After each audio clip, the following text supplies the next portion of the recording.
Hello students, welcome to my YouTube channel primary tuition classes. मेरा नाम है पुष्पा यादव। आज मैं आप लोगों को क्लास 6 मैथ चैप्टर 9 जिसका नंबर 14 से बताने वाली हूँ। नंबर 14 से लेकर 20 तक मैंने अपनी लास्ट वीडियो में चैप्टर 9 का एक वीडियो में मैंने नंबर 1 से लेकर 6 तक बताया है और एक वीडियो में मैं नंबर 7 से लेकर नंबर 13 तक बताया है। मैं उसका लिंक प्रोवाइड कर दूँगी डिस्क्रिप्शन बॉक्स में, आप लोग वहाँ से देख लीजिएगा। मुझे पता है कि मेरे चैनल पर प्लेलिस्ट नहीं है तो बहुत प्रॉब्लम होती होगी, तो मैं बहुत जल्दी कोशिश करूँगी प्लेलिस्ट बनाने की, और आप लोग तब तक प्लीज़ थोड़ा एडजस्ट कीजिए। अभी मैं इस वीडियो में मैं नंबर 14 से लेकर 20 तक बताऊँगी, और जितने भी मेरे इस चैप्टर के मैथ्स के वीडियो है मैं उनका लिंक इसी वीडियो के डिस्क्रिप्शन बॉक्स में दे दूँगी। सो प्लीज़ आप लोग थोड़ा देख लीजिएगा वहाँ से, ठीक है। तो चलिए मैं स्टार्ट करती हूँ नंबर 14 से। एक विशेष प्रकार के पीतल में 70% तांबा और बाकी जस्ता है। 20 किलोग्राम के इसी प्रकार के पीतल बनाने में कितना किलोग्राम जस्ता लगेगा बताओ, ठीक है। देखिए इसको ऐसे बनाना है। पीतल में एक विशेष प्रकार के पीतल में तांबा कितना है 70%। आप लोग वहाँ लिखिएगा, एक विशेष प्रकार के पीतल में तांबा का परिमाण बराबर 70%। मैंने जल्दी जल्दी बनाया है तो मैं यहाँ पे लिख दे रही हूँ, फिर भी मैं आप लोगों को देखिए अच्छे से बता दे रही हूँ। पीतल में तांबा बराबर 70%, या फिर आप लोग लिखिएगा पीतल में तांबा का परिमाण बराबर, ठीक है। पीतल में तांबा का परिमाण बराबर 70%। इसी प्रकार 20 किलोग्राम पीतल में तांबा है बराबर, वह बोला है ना, तो 20 किलोग्राम पीतल में जस्ता कितना, यहाँ पे क्या क्वेश्चन है, 20 किलोग्राम की इसी प्रकार के पीतल बनाने में जस्ता कितना लगेगा। तो पहले कितना पीतल है वो हम लोग निकालेंगे ना, तब हम लोग का जस्ता निकल आएगा। तो इसी प्रकार 20 किलोग्राम पीतल में तांबा है बराबर 20 का 70%, तो 20 इंटू 70/100। इस जीरो से इस जीरो को काट देंगे, इस जीरो से इस जीरो को, तो 2 7 14। 14 किलोग्राम जो है 20 किलोग्राम में 14 किलोग्राम तांबा है, ठीक है। तो जस्ता लगेगा बराबर, तो इसमें अब जस्ता कितना लगेगा, तो जस्ता लगेगा बराबर 20 minus 14 is equal to 6 kg। ये हो गया हमारा आंसर। इतना जो है ये हमारा पीतल है 20 किलोग्राम का, ठीक है। इसमें इतना परसेंट जो है 70% जो है वो तांबा है। पहले निकालेंगे कितना तांबा है, तो हमारा तांबा कितना है 14 kg हमारा तांबा है। तो जस्ता अब कितना है, तो जस्ता ऑब्वियसली 20 में से 14 को माइनस कर देंगे तो 6 kg हमारा जस्ता है। ओके, तो आगे हमारा ये हो गया 14 नंबर। अब हम लोग आते हैं 15 नंबर। तो 15 नंबर में देखिए क्या है, चीनी का दाम बढ़ जाने से हम लोगों ने तय किया कि अब से 4% चीनी का कम प्रयोग करेंगे, ठीक है।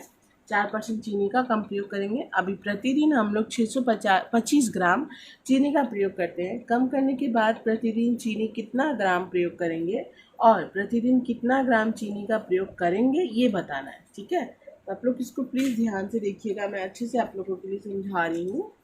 ये देखिए, पहले हम लोग यहाँ पे लिखेंगे चीनी का प्रयोग कम हुआ बराबर 4%, ठीक है। इतना कम हुआ। प्रतिदिन हम चीनी का प्रयोग करते हैं 625 ग्राम, तो चीनी का कम प्रयोग करते हैं बराबर 625 का 4%, यानी कि 625 गुना 4/100। अब देखिए 25 के टेबल से मैंने इन दोनों को काट दिया, 25 चौके 100 और 25 दूनी 50, 12 उसमें चला गया, 25 बचे 125। आप लोग डिवाइड करके देख लेना, ठीक है।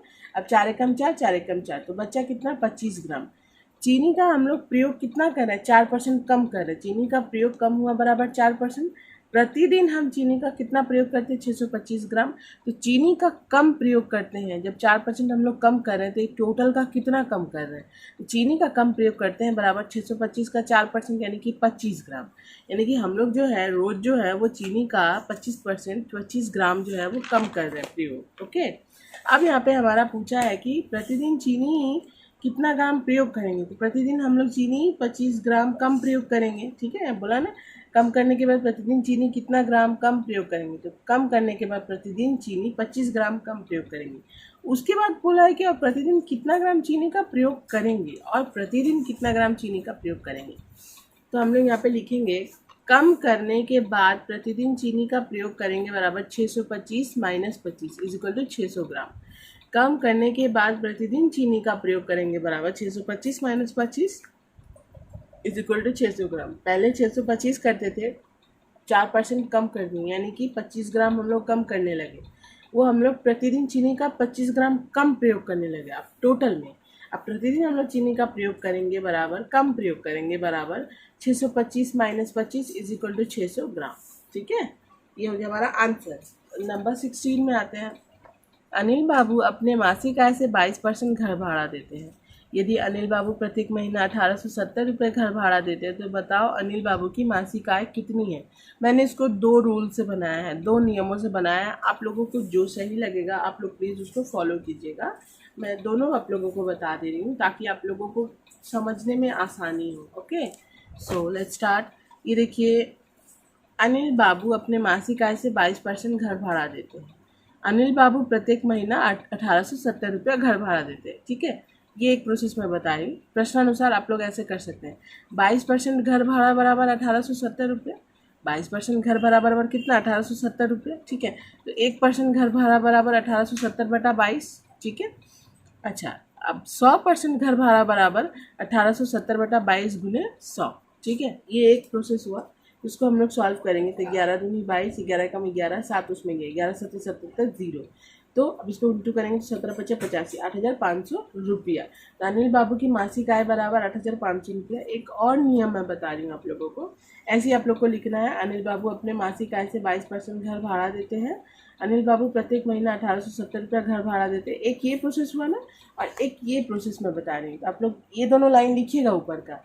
उसके बाद प्रश्नानुसार देखिए, मासिक आय का 22% घर भाड़ा बराबर 1870 रुपये। ठीक है, मासिक आय का 22% घर भाड़ा बराबर 1870 रुपये, जैसे कि क्वेश्चन में बोला गया। तो कुल मासिक आय बराबर 1870 भागा 22%। देखिए, इक्वल टू के इस तरफ है, यानी कि इसके साथ इसका क्या संपर्क है, गुना का संपर्क है। जब भी ये इक्वल टू के इस तरफ आएगा यानी कि साइन चेंज हो जाएगा। ठीक है, जब भी ये इक्वल टू के इस तरफ आ गया ना, इस तरफ था अब इस तरफ आ गया, तो इस तरफ इनके साथ इनका संपर्क गुना का है। ये इस तरफ आ गया तो भागा का संपर्क हो गया। 1870 भागा 22%। ओके, 1870 भागा 22/100, 1870 गुना 100/22। जब भी चेंज करेंगे ये ऊपर ये नीचे, 11 दूनी 22, 11 एकम 11, 7 उसमें गए, 11 7 77 0। इसको गुना करेंगे, फिर 2 देखिए, 2 एकम 2, 2 5 10 और 0 इंटू भी किया मैंने, 2 एक, फिर 2 से 100 को काटा है, कितना आया हमारा 8,500 रुपया। ठीक है, तो एक ये 2 लाइन आप लोग को इसमें भी लिखना है। ये 2 लाइन लिखने के बाद आप लोग ये एक प्रोसेस है इसको फॉलो कर सकते हैं, और ये 2 लाइन लिखने के बाद आप लोग ये एक प्रोसेस है आप लोग इसको फॉलो कर सकते हैं। जो आप लोगों को इजी मेथड लगेगा आप लोग वही फॉलो कीजिएगा। ठीक है, अब मैं आ जाती हूँ नंबर 17 में। तो देखिए, नंबर 17 में क्या बोला गया है। यास्मीन खातून अपनी कुल खेती की ज़मीन का 55% ज़मीन पर पाट की खेती करती हैं। यदि वह 11 बीघा ज़मीन पर पाट की खेती करती हैं तो यास्मीन खातून की कुल खेती की ज़मीन कितनी है बताओ। मैंने इसको भी 2 रूल्स में बनाया है, आप लोग को जो अच्छा लगेगा आप लोग फॉलो कीजिएगा। तो यहाँ पे पहले हम लोग लिखेंगे पाट की खेती की बराबर 55% ज़मीन पर। यास्मीन खातून ने पाट की खेती की बराबर 55% ज़मीन पर। यास्मीन खातून ने खेती की बराबर 11 बीघा ज़मीन पर, जैसे कि क्वेश्चन में दिया हुआ है 11 बीघा ज़मीन पर। तो प्रश्नानुसार कुल ज़मीन का 55% बराबर 11 बीघा। ठीक है, जैसे बोला गया ये 55%, यानी कि कुल ज़मीन जितनी है उसके 55% पर उन्होंने 11 बीघा ज़मीन पर खेती की है। ठीक है, तो कुल ज़मीन का 55% बराबर 11 बीघा। तो कुल ज़मीन बराबर ये 55% इधर गुना में है, इधर आ जाएगा तो भागा में।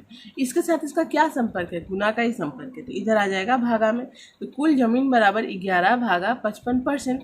तो 11 भागा 55/100। अब 11 गुने 100/55। ठीक है, गुना करेंगे तो चिन्ह, 11 कम 11, 11 5 55, 5 एकम 5, 5 10 0 तो 20।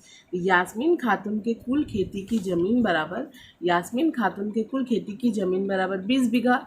ये मैंने एक आंसर बता दिया आप लोगों को। अब एक आप लोग को एक और रूल बताती हूँ। ये देखिए, 55 बीघा ज़मीन में पाट की खेती करती हैं जब उनकी कुल ज़मीन 100 बीघा।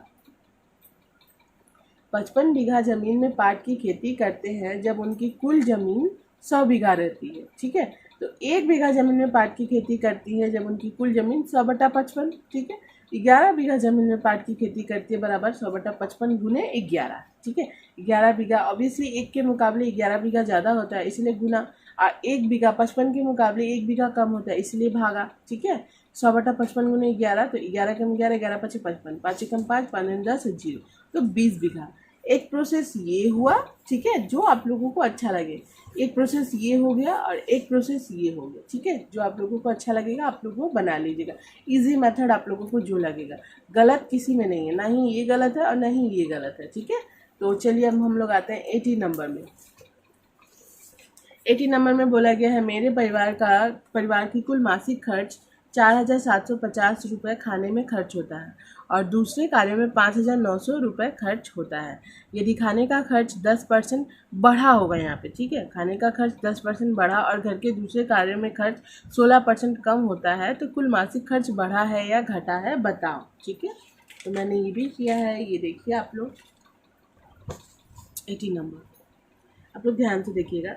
पहले हम लोग को लिखना है खाने में खर्च होता है बराबर 4,750 रुपया। खाने के खर्च में वृद्धि कितनी हुई? 10%, ठीक है। तो खाने का खर्च कितना हुआ? 4,750 का 10% हम लोग निकालेंगे। 4,750 गुने 10/100, ठीक है। तो ये 0 0 कट गया, इस 0 से इस 0 को काट दिया। 475 रुपये, ये जो खाने के खर्च में इतना रुपया जो है वृद्धि हुआ है, बढ़ा है। पहले परिवार में दूसरे कार्यों में कितना खर्च होता था? 5,900 रुपये। देखिए, पहले परिवार में दूसरे कार्यों में खर्च बराबर 5,900 रुपया। अब दूसरे कार्यों के खर्च में कमी कितना आया है? 16%। हम लोग यहाँ पे लिखेंगे दूसरे कार्यों के खर्च में कम हुआ बराबर, खर्च में कमी हुई बराबर 5,900 का 16%, ठीक है। तो 5,900 गुने 16/100, इसको काटेंगे 2 जीरो से, 2 जीरो को काट देंगे तो 59 को 16 से इंटू करेंगे 944 रुपये। ध्यान दीजिएगा आप लोग, पहले खाने का खर्च इतना था, उसमें वृद्धि हुआ यानी कि बढ़ा 10%। तो खाने का खर्च कितना बढ़ा? 475 रुपया बढ़ गया है, ठीक है। और दूसरे कार्यों में इतना रुपया खर्च होता था, उसमें 16% जो है वो कम गया है। तो ऑब्वियसली 16% कमा है तो खाने के दूसरे कार्यों में 944 रुपया कमा है। तो क्या हुआ बताइए? खाने के खर्च में वृद्धि हुआ और दूसरे कार्यों में इतना रुपया, दूसरे कार्य में 16% की कमी हुई, खर्च में कमी हुई। तो अब इसलिए 475 के मुकाबले 944 रुपये ज़्यादा होता है, यानी कि खाने के खर्च में कमी। पहले से मासिक खर्च क्या हुआ? घटा है, बढ़ा तो नहीं। आप लोग ध्यान दीजिएगा, 475 रुपया खाने में इतना वृद्धि हुआ है, लेकिन 944 रुपया कम भी गया है दूसरे कार्यों में। तो हम लोग यहाँ पे लिखेंगे तो कुल मासिक खर्च घटा है बराबर 944 माइनस 475 इक्वल टू 469 रुपया। ये हमारा दूसरे कार्य में खर्च होता था और ये खाने में खर्च हुआ है। ये हमारा, ये कमी हुई है हमारी और ये वृद्धि हुई है हमारी। तो कितना हमारा कमा है? ऑब्वियसली 475 के मुकाबले 944 रुपया ज़्यादा होता है, यानी कि 944 रुपया की कमी हुई है। मासिक खर्च में कुल 944 रुपये की कमी हुई है, ठीक है। यानी कि टोटल कितने की कमी हुई है वो हम लोगों को निकालना है। तो कुल मासिक खर्च घटा है बराबर 944 माइनस 475 इक्वल टू 469 रुपया, ठीक है। 944 माइनस 475 इक्वल टू 469 रुपया। तो कुल मासिक खर्च घटा है बराबर 469 रुपया। दो ठो और बचा हुआ है, मैं आप लोगों को बता देती हूँ। देखिए 90 नंबर, एक शहर की वर्तमान जनसंख्या 26,250 है। यदि वार्षिक 4% की दर से जनसंख्या बढ़ती है तो अगले वर्ष जनसंख्या कितनी होगी और 2 वर्ष के बाद जनसंख्या कितनी होगी बताओ। ओके, पहले हम लोग इस तरह से लिखेंगे, वर्तमान जनसंख्या 26,250। ध्यान दीजिएगा, वर्तमान जनसंख्या बराबर 26,250। वृद्धि कितनी हुई है? 4%। तो जनसंख्या में वृद्धि बराबर 26,250 का 4%, यानी कि 26250 इंटू 4/100। इसको काटेंगे, इस 0 से इस 0 को काट दिया मैंने। अब 2 के टेबल से काटा है, 2 5 जा 10, 2 2 जा 4, ओके। अब 5 1 जा 5, उसके बाद 5 5 जा 25, एक उसमें गया, 5 2 जा 10, 2 उसमें चला गया, 5 5 जा 25, यानी कि 5 कम 5, 5 5 25, एक उसमें गया, 5 दूनी 10, 2 उसमें चला गया, 5 5 25। तो 525 को 2 से इंटू करेंगे तो 1050। ये जनसंख्या में इतनी वृद्धि हुई है। तो जब वृद्धि होने के बाद कुल जनसंख्या कितनी होगी? दोनों को प्लस करेंगे तो अगले वर्ष जनसंख्या बराबर 26,250 प्लस 1050, यानी कि 27,300। अगले वर्ष जनसंख्या बराबर 27,300, ठीक है। ये एक आंसर हुआ। अब पूछा 2 वर्ष के बाद जनसंख्या कितनी होगी। तो ये जो है हमारा अगले वर्ष का जनसंख्या निकला है। तो अगले वर्ष के भी जनसंख्या में, जैसे कि इस वर्ष 4 वर्ष वृद्धि होगी तो अगले वर्ष भी 4 वर्ष वृद्धि होगी, इस तरह से है ना। जैसे कि अगले वर्ष की जनसंख्या में 4 वर्ष वृद्धि हुई है, वर्तमान जनसंख्या में 4 वर्ष जब वृद्धि होगी तो ऑब्वियसली इसमें भी तो वृद्धि होगा ना। ये 1 साल का निकला है तो 1 साल का और निकालना है हम लोगों को, इसमें भी तो वृद्धि होगी 4%। तो 27,300 का देखिए 2 वर्ष के बाद जनसंख्या बराबर 27,300 का 4%, यानी कि कितना आया हमारा 27,300 गुने 4/100। इसको भी हम लोग काटेंगे 2 जीरो से 2 जीरो को, 273 को 4 से इंटू करेंगे 1092। तो 2 वर्ष के बाद कुल जनसंख्या कितनी होगी 27,300 प्लस 1092, 28,392। ये हो गया हमारा आंसर। देखिए मैं एक आप लोग को अच्छे से समझाती हूँ। ये अगले वर्ष की जनसंख्या हम लोग से पूछा गया था, 4% वृद्धि हुई थी जिसकी वजह से हमारी जनसंख्या इतनी आई है। तो सेम 2 वर्ष के बाद अगले वर्ष उसका अगला वर्ष, तो इसका भी 4% निकाल देंगे और उसको फिर इसमें प्लस कर देंगे, तभी तो हमारा 2 वर्ष के बाद की कुल जनसंख्या निकलेगी, है ना। तो यही चीज़ होता है। तो वर्तमान जनसंख्या कितनी है, इतनी है। वृद्धि कितना हुआ है 4%। ये देखिए आप लोग, वर्तमान जनसंख्या इतना है, वृद्धि 4%। तो जनसंख्या में वृद्धि कितना है निकाल लेंगे हम लोग इस तरह से 1050। तो अगले वर्ष जनसंख्या कितनी हो जाएगी 26,250 प्लस 1050। 2 वर्ष के बाद जनसंख्या कितनी होगी, इसका भी 4% निकालेंगे, फिर जो आएगा इसमें इसको प्लस कर देंगे। तो आ गया हमारा 28,392। ये हो गया हमारा 2 वर्ष के बाद कुल जनसंख्या। लास्ट हमारा नंबर 20।